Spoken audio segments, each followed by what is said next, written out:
चलो बच्चों, तो आज हम लोग रिवीजन में अकाउंट का चैप्टर नंबर 6 देखते हैं, जिसका नाम है रिटायरमेंट ऑफ अ पार्टनर। कल हमने जो रिवीजन देखा था वो एडमिशन का देखा था। आज रिटायरमेंट ऑफ अ पार्टनर इस चैप्टर का रिवीजन देखें। देखो, इस चैप्टर में से भी आपके अगर एग्जाम की बात करें ना तो 8 मार्क का सम आता है। इस बार आपको इस चैप्टर में से 8 मार्क के 2 क्वेश्चंस आएंगे। ठीक है ना, ऑप्शन के साथ 2 क्वेश्चन आएंगे। आप लोगों को पता है कि सेक्शन ई में टोटल 5 क्वेश्चन आते हैं और उनमें से 3 लिखने होते हैं। उन 5 क्वेश्चन में से एक क्वेश्चन एडमिशन का आता है, ये 2 क्वेश्चन रिटायरमेंट के आते हैं और बाकी के 2 क्वेश्चन शेयर कैपिटल के आएंगे। तो इस चैप्टर में से 2 क्वेश्चंस आएंगे, तो मतलब फायदा ये है कि अगर आप ये चैप्टर अच्छी तरह से कंप्लीट कर लो ना तो आपके 16 मार्क कवर हो सकते हैं। 2 सम आप कर सकते हो इस चैप्टर के। सही बात कि नहीं? और ये चैप्टर एडमिशन जैसा ही है, सिर्फ थोड़ा सा इसमें चेंज है। मेन चेंज इसमें यह है कि एडमिशन में क्या होता था कि न्यू पार्टनर एडमिट होता था। नया पार्टनर एडमिट होता था तो वो कैपिटल या चीजें लेके आता था, है ना। गुडविल की चीजें या गुडविल के पैसे, कैपिटल के पैसे वो लेके आता था। जबकि रिटायरमेंट में क्या होता है कि यहाँ पर पार्टनर रिटायर हो रहा है, बराबर ना, बिजनेस छोड़कर जा रहा है वो, तो वो कैपिटल के पैसे भी लेके जाएगा, साथ में गुडविल के पैसे भी लेके जाएगा। ये स्लाइटली मेन चेंज है, बराबर। बाकी ऑलमोस्ट सम 80% क्वेश्चन आपके एडमिशन और रिटायरमेंट के सेम है, बस ये चेंजेस आते हैं। एडमिशन में भी जैसा हम लोग 4 या 5 अकाउंट बनाते हैं, रिटायरमेंट में भी वही अकाउंट बनाए जाते हैं। सबसे पहले रिवैल्यूएशन अकाउंट, फिर कैपिटल या करंट अकाउंट। करंट अकाउंट दिया हुआ हो तो वो बनाएंगे, नहीं तो सिर्फ कैपिटल अकाउंट। उसके बाद कैश अकाउंट और बैलेंस शीट, बराबर। ये 4 या ये 5 अकाउंट बनते हैं ना इसमें भी। और इन सब में भी वैसे ही करते हैं, सबसे पहले एडजस्टमेंट क्लियर करते हैं और एडजस्टमेंट क्लियर करने के बाद जो ऊपर बैलेंस शीट में इंफॉर्मेशन दी गई है उसके हिसाब से वर्क करते हैं, बराबर। इनमें से भी कि अगर आप प्रॉपर एडजस्टमेंट अच्छी तरह से क्लियर कर लो तो भी 8 में से आपके जो है वो 4 से 5 मार्क क्लियर हो जाते हैं, अगर बेसिक एंट्रीज भी आप लोग कवर कर लो तो। ठीक है। और इनमें अगर हम लोग एडजस्टमेंट की बात करें ना तो रिटायरमेंट में सबसे पहला एडजस्टमेंट ऑलमोस्ट गुडविल का आता है। हर सम में सबसे पहली एंट्री जो है वो ऑलमोस्ट गुडविल की एंट्री होगी, एंट्रीज ऑफ गुडविल। तो इनके रूल से ध्यान देना। एडमिशन और रिटायरमेंट ये दोनों चैप्टर ऐसे है ना कि जिसमें गुडविल की एंट्री अच्छी तरह से कर ली ना तो ऐसे समझो आपका ऑलमोस्ट सम कंप्लीट है। क्योंकि स्टूडेंट के बाकी सब एंट्रीज में ऑलमोस्ट वो मिस्टेक नहीं करते, गुडविल में ही मिस्टेक करते हैं स्टूडेंट। तो इसीलिए ये गुडविल की एंट्रीज अच्छी तरह से ध्यान दे देना। जो मैंने यहाँ पर नोट्स लिखे हैं, रूल्स लिखे हैं, उन रूल्स को जो है वो बुक में लिख लेना एक जगह पर। और उसके बाद फिर इनके सम्स करना, तो जहां अटके तो रूल्स आपके साथ में होंगे। ठीक है। तो गुडविल की एंट्रीज कैसे करते हैं, तो यहाँ पर ये 3 अलग अलग सिचुएशन है कि जिसमें पहली सिचुएशन तो वो नॉर्मली होती है कि when old goodwill of balance sheet is given, कि जब बैलेंस शीट में पुरानी गुडविल दी गई हो। आपको जो क्वेश्चन में बैलेंस शीट दी गई होती है उसमें एसेट साइड पे अगर गुडविल लिखी गई हो, अगर पुरानी गुडविल हो तो, न हो तो कोई बात ही नहीं है। लेकिन अगर बैलेंस शीट में पुरानी गुडविल है तो उस पुरानी गुडविल को क्या करेंगे, तो उसको तीनों पार्टनर को बांट देंगे, जो रिटायर हो रहा है उसे भी। Distributed to all partners capital और current account on debit side in old ratio. तो जो भी पुरानी गुडविल दी गई हो ना बैलेंस शीट में, तो उस गुडविल को सभी पार्टनर को डिस्ट्रीब्यूट कर देते हैं कैपिटल या करंट अकाउंट में। अगर करंट अकाउंट बना हुआ है तो करंट के डेबिट में लिखेंगे, अगर करंट अकाउंट नहीं बनाया है तो कैपिटल अकाउंट के डेबिट साइड पे लिखेंगे, बरोबर। और कैसे बांटेंगे, ओल्ड रेशियो में बांटेंगे। जो इनका ओल्ड रेशियो दिया हुआ हो तो, न दिया हुआ हो तो इक्वली बांट देते हैं। सही बात है ना। तो जब भी पुरानी गुडविल अगर बैलेंस शीट में दी गई हो तो वो तीनों पार्टनर को, मतलब जो रिटायर हो रहा है उसके साथ सबको बांट देंगे वो गुडविल, बरोबर है। अब उसके बाद सिचुएशन आती है कि जब नई गुडविल हो, तो उसमें ये 2 सिचुएशन है। ये तो पुरानी गुडविल की बात हुई, अब नई गुडविल की बात कि when retiring partner is given his share of goodwill. अब जब नई गुडविल काउंट होगी ना तो उसमें जो पार्टनर रिटायर हो रहा है ना वो गुडविल का हिस्सा अपने साथ लेके जाएगा। एडमिशन में क्या होता था कि वो गुडविल के पैसे अपने साथ लेके आता था, यहाँ पर वो अपने साथ लेके जाएगा। तो इसीलिए जब रिटायरिंग पार्टनर इज गिवन, जब उसे दिया जाता हो उसे गुडविल का हिस्सा, तो उसकी एंट्री कैसे करते हैं? तो कंटिन्यूइंग पार्टनर कैपिटल और करंट अकाउंट डेबिट, मतलब कि जो पार्टनर रिटायर नहीं हो रहे हैं, जो कंटिन्यू अपना बिजनेस रखेंगे, जो रिटायर नहीं हो रहे हैं, उनके कैपिटल या करंट अकाउंट में डेबिट साइड पे वो गुडविल बांट देते हैं गेन रेशियो में। क्या करते हैं? गेन रेशियो में बांट देते हैं। और जो रिटायर हो रहा है ना, तो रिटायरिंग पार्टनर्स कैपिटल या करंट अकाउंट क्रेडिट, कि अगर रिटायर हो रहा है तो उसके कैपिटल या करंट अकाउंट के क्रेडिट में लिखेंगे, और वो भी सिर्फ उसका शेयर, हिज शेयर। मतलब अगर एक एग्जांपल दूं, कि जैसे कल भी बताया था मैंने कि सपोज पूरे फर्म की गुडविल, टोटल गुडविल जो है वो 1 लाख रुपीज है, और उसमें जो रिटायर हो रहा है ना, उस रिटायर होने वाले पार्टनर का हिस्सा अगर सपोज 1/4 है, कितना है? 1/4। तो उसका हिस्सा मतलब 1 लाख के 1/4 अगर करो तो 25,000। तो वो 25,000 को यहाँ पर डिस्ट्रीब्यूट करेंगे, बरोबर? वो 25,000 को कैसे डिस्ट्रीब्यूट करेंगे? तो जो रिटायर हो रहा है उसके कैपिटल या करंट अकाउंट के क्रेडिट में लिखेंगे 25,000 रुपए, बरोबर ना? जो रिटायर हो रहा है उसका हिस्सा, टोटल गुडविल नहीं, उसका हिस्सा लिखेंगे कि 25,000 रुपए जो रिटायरिंग पार्टनर है उसके कैपिटल करंट अकाउंट के क्रेडिट में। और जो रिटायर नहीं हो रहे हैं ना, जो कंटिन्यूइंग पार्टनर हैं, उनके डेबिट में जाकर वो 25,000 रुपए डिस्ट्रीब्यूट कर देंगे। जो कंटिन्यूइंग पार्टनर है उन दोनों को बांट देंगे। कैसे बांटेंगे? गेन रेशियो में बांटेंगे। मतलब इसके लिए गेन रेशियो ढूंढना पड़ता है ना। हम जब एडमिशन के सम कर रहे थे ना, तब उसमें सेक्रीफाइस रेशियो फाइंड करना पड़ता था। इसमें क्या फाइंड करना पड़ता है? Gain ratio. और गेन रेशियो कैसे ढूंढते हैं? New ratio minus old ratio, new minus old, बरोबर? अगर न्यू रेशियो नहीं दिया हुआ है तो ओल्ड रेशियो को ही गेन रेशियो मानेंगे। मतलब समझो अगर ओल्ड रेशियो ऐसे है कि 3:2:4, 3 पार्टनर का ये रेशियो है, उसमें से अगर एक पार्टनर रिटायर हो रहा है तो जो बाकी के बचे ना दो, 3:2 बचा, उस 3:2 को ही गेन रेशियो मानेंगे अगर न्यू नहीं दिया हुआ है तो। लेकिन अगर न्यू दिया हुआ है रेशियो तो फिर फाइंड करेंगे गेन रेशियो, बरोबर ना? New ratio minus old ratio. तो जब जो रिटायरिंग पार्टनर है उसे गुडविल का हिस्सा देना हो तो उनकी एंट्री ऐसे करते हैं। और ये एक स्पेशल एंट्री जो कोई कोई सम में आती है कि व्हेन एनी पार्टनर सेक्रीफाइस, कि जनरली तो इसे गेन रेशियो में बांटते हैं, लेकिन अगर दो में से कोई एक पार्टनर सेक्रीफाइस कर रहा हो तो एंट्री क्या करते हैं? तो फिर एंट्री ऐसे आती है कि जो गेनिंग पार्टनर है उसके कैपिटल या करंट अकाउंट में डेबिट करते हैं, जो गेनिंग पार्टनर है उसके डेबिट में, जो सेक्रीफाइस कर रहा है, जो सेक्रीफाइसिंग पार्टनर है उसके क्रेडिट में जाके लिखेंगे, और जो रिटायरिंग पार्टनर है उसके भी क्रेडिट में जाके लिखेंगे, बरोबर? आपका अकाउंट तो बना हुआ ही होता है ना, कैपिटल या करंट। करंट बना हुआ है तो ये सब एंट्री करंट में करेंगे, नहीं तो फिर कैपिटल में ही करेंगे। तो कैपिटल अकाउंट तो बना हुआ होता है, उस कैपिटल अकाउंट में जाकर, मतलब जो अगर गेन कर रहा है, जो ए बी सी 3 पार्टनर हुए, डेबिट क्रेडिट होता है ना, तो जो गेन कर रहा है उसके डेबिट में जाके लिखेंगे। सपोज अगर ए गेन कर रहा है तो उसके डेबिट में, जो सेक्रीफाइस कर रहा है उसके क्रेडिट में, अगर बी सेक्रीफाइस कर रहा है तो उसके क्रेडिट में, और जो रिटायर हो रहा है उसके भी क्रेडिट में। और अमाउंट कितनी? तो जब ये सिचुएशन हो ना, तो कैलकुलेशन ऑन होल गुडविल, तो पूरी गुडविल पे काउंट करते हैं, उसके हिस्से पे नहीं। मतलब जैसे हमने यहाँ पे देखा कि टोटल गुडविल 1 लाख है लेकिन उसका हिस्सा 25,000 ही हो रहा है। लेकिन अगर ये सिचुएशन आ जाए ना, तो इस सिचुएशन में 25,000 पे नहीं, 1 लाख पे जो है वो डिस्ट्रीब्यूट करेंगे। मतलब जो गेनिंग पार्टनर है उसका गेन आया होगा चलो 3/4, तो 1 लाख के 3/4 करेंगे। फिर उसका जो हिस्सा है उसे यहाँ पे लिखेंगे डेबिट साइड, कि जो सेक्रीफाइस कर रहा है उस सेक्रीफाइस का चलो उसका हिस्सा आया, उसका सेक्रीफाइस आया 2/4। तो जो सेक्रीफाइस कर रहा है ना, तो 1 लाख का 2/4 करेंगे और यहाँ क्रेडिट में लिखेंगे। और जो रिटायर हो रहा है उसका जो हिस्सा हो, कि उसका हिस्सा चलो 1/4 है, तो 1 लाख के ही 1/4 करेंगे और यहाँ पे लिखेंगे, बरोबर? ये सिचुएशन कब आती है? कि जब अगर कोई पार्टनर सेक्रीफाइस कर रहा हो तो। ऐसा एकाध सम ही होगा, हर सम में ऐसी एंट्री नहीं।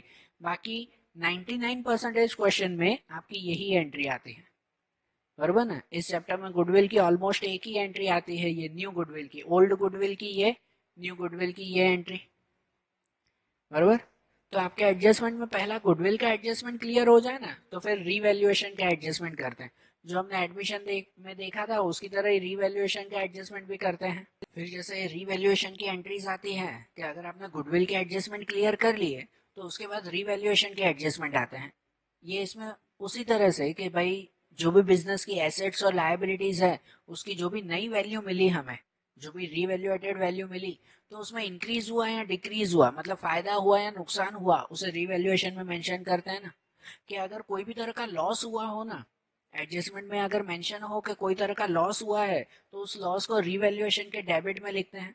उसकी एक एंट्री रीवैल्यूएशन के डेबिट में, बाकी दूसरी एंट्री तो पर्टिकुलर बैलेंस शीट में जो भी एसेट्स या लायबिलिटीज हो वो। मींस के रीवैल्यूएशन के डेबिट में लिखेंगे कोई भी तरह का लॉस, मतलब अगर एसेट्स की वैल्यू डिक्रीज हो जाती हो, कि कोई मशीन की वैल्यू पहले 80,000 थी अब 60,000 हो गई, तो 20,000 रुपए डिक्रीज हो गए ना। तो एक तो यहाँ लिखते हैं बैलेंस शीट में, लिखते हैं ना बैलेंस शीट में मशीन माइनस 20,000, कि 80,000 की मशीन थी माइनस 20,000 तो 60,000 बचे, और जो 20,000 का लॉस हुआ उसे रीवैल्यूएशन अकाउंट के डेबिट में आके लिखते हैं।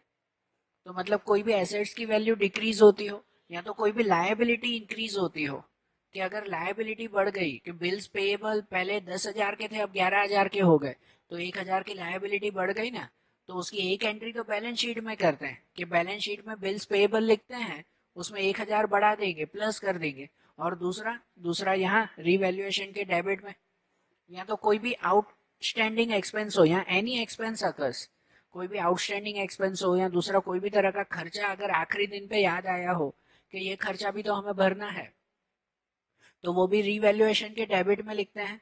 उसकी भी दूसरी एंट्री बैलेंस शीट के लायबिलिटी में जाती है, क्योंकि एक्सपेंस है मतलब देना है हमें, तो एक तो लायबिलिटी में लिखते हैं और दूसरा रीवैल्यूएशन के डेबिट में। तो सिंपल सा याद रखो कि कोई भी तरह का नुकसान हो ना तो रीवैल्यूएशन के डेबिट में लिखते हैं, और कोई भी तरह का फायदा हो ना, जो भी प्रॉफिट हो अगर, तो रीवैल्यूएशन के क्रेडिट में लिखते हैं। सेम उसी की तरह कि प्रॉफिट मीन्स कि अगर एसेट्स की वैल्यू इंक्रीज होती हो, पहले लैंड बिल्डिंग 2 लाख की थी अब 3 लाख हो गई हो, तो एसेट्स की वैल्यू अगर इंक्रीज होती हो, या तो लायबिलिटी की वैल्यू डिक्रीज होती हो कि क्रेडिटर्स को पहले जितने देने थे अब उससे कम देने हैं हमें, तो लायबिलिटी की वैल्यू अगर डिक्रीज होती हो, या तो फिर कोई भी तरह की इनकम मिलती हो, कोई आउटस्टैंडिंग इनकम हो या आखिरी दिन पे अगर कोई इनकम मिली हो, तो वो सब फायदा जो भी प्रॉफिट हो तो रीवैल्यूएशन के क्रेडिट में लिखते हैं। तो हर सम में एडजस्टमेंट करते वक्त पहले गुडविल के एडजस्टमेंट क्लियर कर दिए, रिवैल्यूएशन के एडजस्टमेंट क्लियर कर दिए, वो ऑलमोस्ट क्लियर हो जाते हैं। उसके बाद फिर बैलेंस शीट में जो जो इन्फॉर्मेशन दी गई होती है उसे एक एक करके लिखते जाते हैं।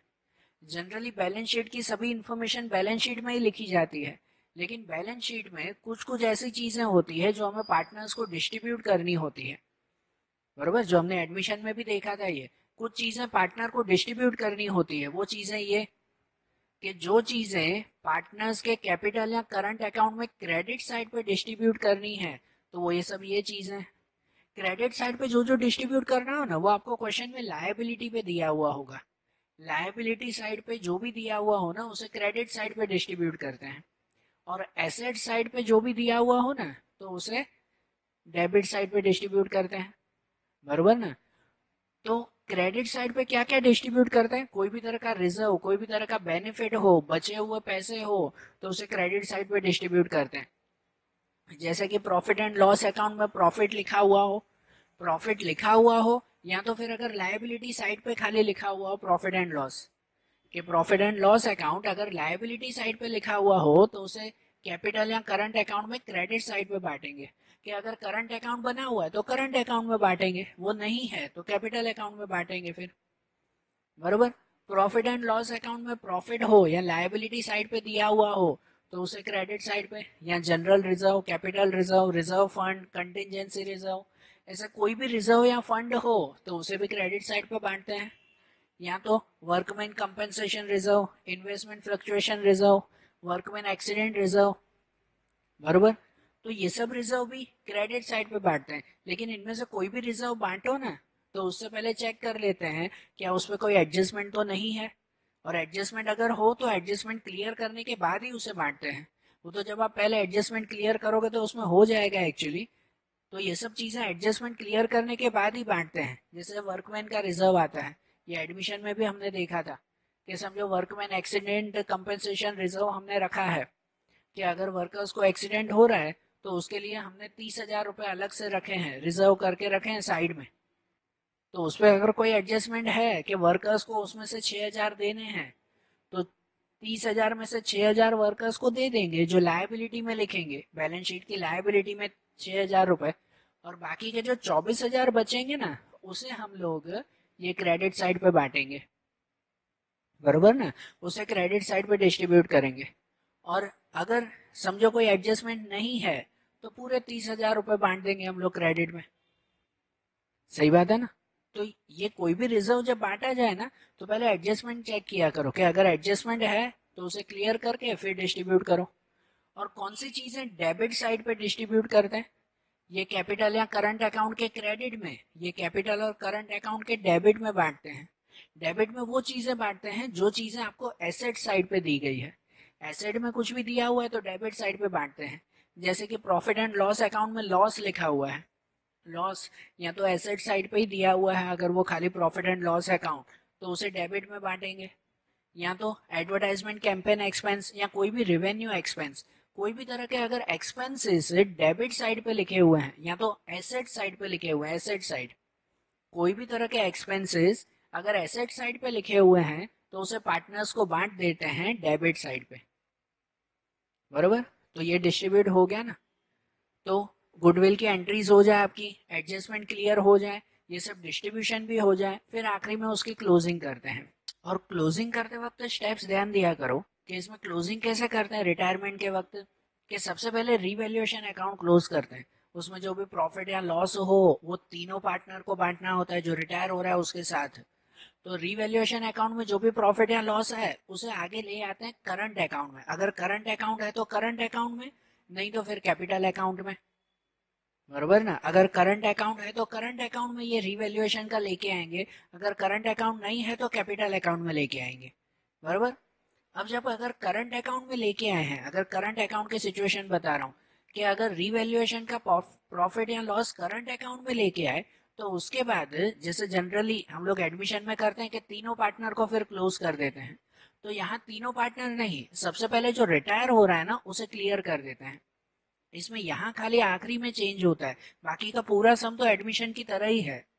यहाँ आखिरी में रीवैल्यूएशन जो करंट अकाउंट में लेके आए हम लोग प्रॉफिट या लॉस, तो उसके बाद जो रिटायर हो रहा है उसे सिर्फ हम लोग क्लोज करेंगे। कि समझो ए बी सी में से सी रिटायर हो रहा है तो सी की अमाउंट फाइंड कर लेंगे, और करंट अकाउंट में जो सी की अमाउंट होगी ना उसे ट्रांसफर करेंगे हम लोग कैपिटल अकाउंट में, बरोबर। करंट अकाउंट में जो सी की अमाउंट होगी, जैसे अगर मैं बताऊं कि सपोज यहाँ पर करंट अकाउंट बना रहा हूं कि जिसमें तीन पार्टनर अगर हुए ए बी सी, और एक कैपिटल अकाउंट है, उस कैपिटल अकाउंट में भी सपोज तीन पार्टनर हैं हमारे ए बी सी। अब रीवैल्यूएशन अकाउंट क्लोज करके जो प्रॉफिट करंट अकाउंट में लेके आए, कि चलो वो वहां पर लेके आए प्रॉफिट, तो उसके बाद अगर सी रिटायर हो रहा है ना तो सिर्फ सी को क्लोज करेंगे, ए और बी को अभी नहीं, सिर्फ सी को क्लोज करेंगे। और सी को क्लोज करते वक्त करंट अकाउंट में चेक करेंगे किस साइड का टोटल ज्यादा है। अगर क्रेडिट साइड का टोटल ज्यादा है तो क्रेडिट साइड का टोटल लिखेंगे, यहाँ पर भी वही टोटल, और उसमें से ऊपर की अमाउंट माइनस करके यहाँ बैलेंस मिलता है ना, ये करंट अकाउंट का जो बैलेंस मिलेगा उस बैलेंस को ट्रांसफर करेंगे हम लोग कैपिटल अकाउंट में। जो रिटायर हो रहा है उसके लिए करंट अकाउंट का बैलेंस ट्रांसफर करेंगे कैपिटल अकाउंट में, यहाँ पर वो बैलेंस लेके आएंगे करंट अकाउंट का, और फिर कैपिटल अकाउंट क्लोज करेंगे जो रिटायर हो रहा है सिर्फ उसी का ही, कि चलो कैपिटल अकाउंट में भी इस साइड का ये टोटल आया, वही टोटल यहाँ पर भी लिखा, और उसमें से ये अमाउंट माइनस करके यहाँ जो फाइनल बैलेंस बचेगा, यहाँ बचेगा आपका आखिरी बैलेंस, बरोबर ना। कि करंट अकाउंट को क्लोज करके कैपिटल में लेके आए, फिर कैपिटल का बैलेंस बचा, क्योंकि जो रिटायर हो रहा है ना उसमें ये दोनों अकाउंट बंद कर देने हैं, फिर बचाना थोड़ी है उसके लिए कुछ, वो तो रिटायर हो रहा है, बिजनेस छोड़ के जा रहा है, तो कुछ बचाना नहीं है। इसलिए पहले करंट क्लोज करके यहाँ लेके आएंगे तो ये तो खत्म हो गया, और फिर इसको यहाँ लेके आए तो फिर कैपिटल क्लोज कर देंगे। अब यहाँ पर जब कैपिटल में आखिरी अमाउंट बचेगी ना, जो रिटायर हो रहा है उसकी आखिरी अमाउंट बचेगी, तब उस वक्त आपके क्वेश्चन में चेक करना कि क्या दिया हुआ है। ये आखिरी अमाउंट के लिए दो सिचुएशन होगी कि जो रिटायरिंग पार्टनर है या तो उसको कैश दे देंगे कि जितनी अमाउंट बची, हाँ भाई तुम कैश लेके जाओ, बरोबर, कि भाई जो रिटायर हो रहा है जो भी बचा कुचा तुम्हारा है लेके जाओ तुम कैश।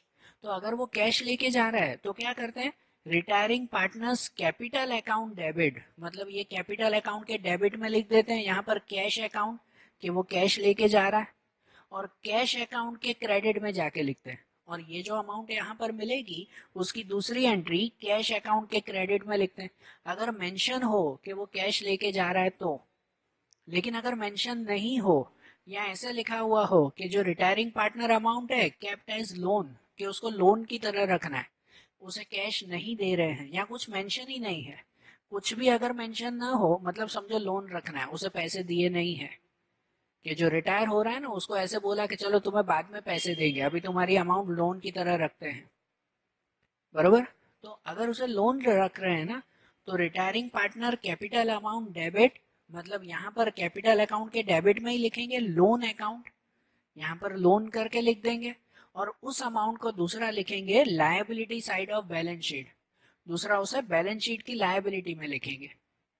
तो जब रिटायर हो रहा है उसका करंट अकाउंट क्लोज करके कैपिटल में, फिर कैपिटल की जो आखिरी की अमाउंट बचे ना उसमें ये दो सिचुएशन ध्यान देना, या तो उसे कैश दे देंगे या तो उसकी अमाउंट लोन की तरह रखेंगे। यहाँ कितने सम में ऐसा होता है, आधा आधा होता है, कि समझो 50,000 उसकी आखिरी की अमाउंट बची, और आपके क्वेश्चन में मेंशन है कि 50,000 में से 20,000 उसको कैश दे दिया, बाकी का 30,000 लोन में रखना है, तो ये दोनों एंट्री करेंगे। 20,000 की ये एंट्री करेंगे, मतलब यहाँ पर जो है वो 20,000 वो कैश करके लिख देंगे, कैश अकाउंट, और उसकी दूसरी एंट्री कैश अकाउंट के क्रेडिट में, और 30,000 रुपए वो लोन अकाउंट करके लिख देंगे, लोन अकाउंट, और उसकी दूसरी एंट्री बैलेंस शीट की लायबिलिटी में। तो अगर ऐसा भी सम हो कि जिसमें दोनों सिचुएशन दी गई है तो दोनों सिचुएशन अपनाएंगे, बरोबर। तो ये जो रिटायर हुआ ना उसकी क्लोजिंग हो गई। अब जो रिटायर नहीं हो रहे हैं उसको क्या करेंगे, तो रिटायर नहीं हो रहे हैं ना उसकी सभी अमाउंट हम लोग ले जाएंगे बैलेंस शीट में, मतलब उसके लिए पहले करंट अकाउंट क्लोज करेंगे, जो रिटायर नहीं हो रहे हैं अब ए बी, उसके लिए उस करंट अकाउंट को भी क्लोज करके बैलेंस शीट में लेके जाएंगे, फिर कैपिटल अकाउंट भी क्लोज करके बैलेंस शीट में लेके जाएंगे। इसमें ऐसा मत करना कि जो रिटायर नहीं हो रहे हैं उसकी अमाउंट भी करंट की कैपिटल में लेके आए, नहीं, उसका तो करंट अकाउंट चालू ही रखना है ना हमें।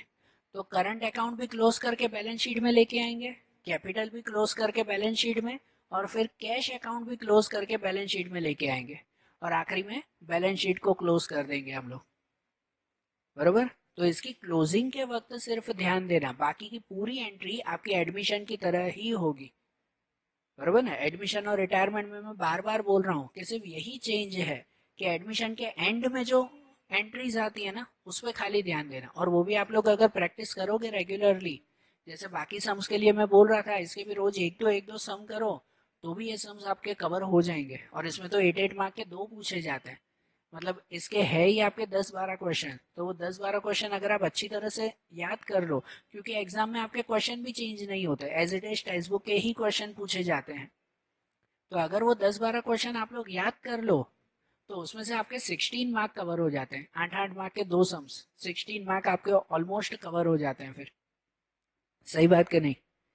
तो ये जो मैंने नोट्स बताए उसे अच्छी तरह से लिख लो एक जगह पर, उसके हिसाब से सम्स की प्रैक्टिस करो, फिर जो आगे के चैप्टर के रिवीजन है वो अब हम लोग अगले वीडियोस में देखेंगे। Okay, thank you.